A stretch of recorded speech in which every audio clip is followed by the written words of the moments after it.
I was devastated. I couldn't believe it. What began as a beautiful fall morning turned into one of the worst days ever for Judith Rosenberg of Oakland. I was so shaken by this, I couldn't even talk. It began with a text claiming someone stole her Apple ID. You have to call this number, and this officer, David Freeman, picked up the phone. The man said he was a federal inspector general.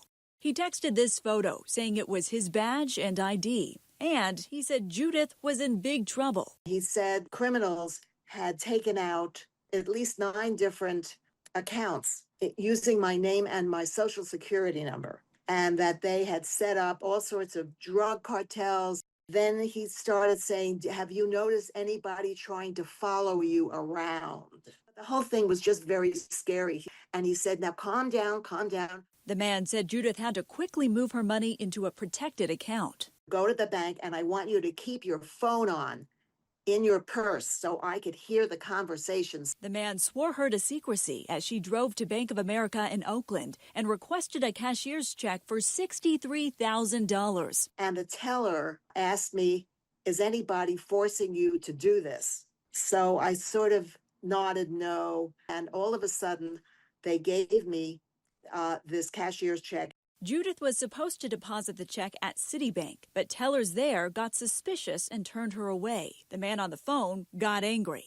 You didn't sound convincing enough, and you said the wrong thing. So the man told Judith to mail the check to an address in San Lorenzo instead. And I sent it off overnight, and they charged me $31 to do that. Judith told a friend what happened, then the shock. She said, Judy, this is a scam. Turns out that same badge and ID photo has been used in many imposter scams across the country. Law enforcement sending these alerts. And I said, oh my goodness, what have I done? Judith called the B of A fraud department that very night, but they could not stop a cashier's check. She rushed to the bank the next morning. I said, I've been the victim of fraud, of a scam, and you have to cancel this check. The teller said it wasn't so easy. A manager had to approve it. And they couldn't get a hold of her for 3 hours because she was at a meeting. The manager eventually refused to stop the check. And so I was devastated.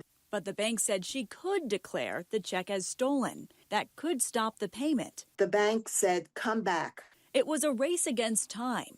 2 days had passed. The check was still uncashed. Quickly, Judith filled out the necessary forms and kept her fingers crossed.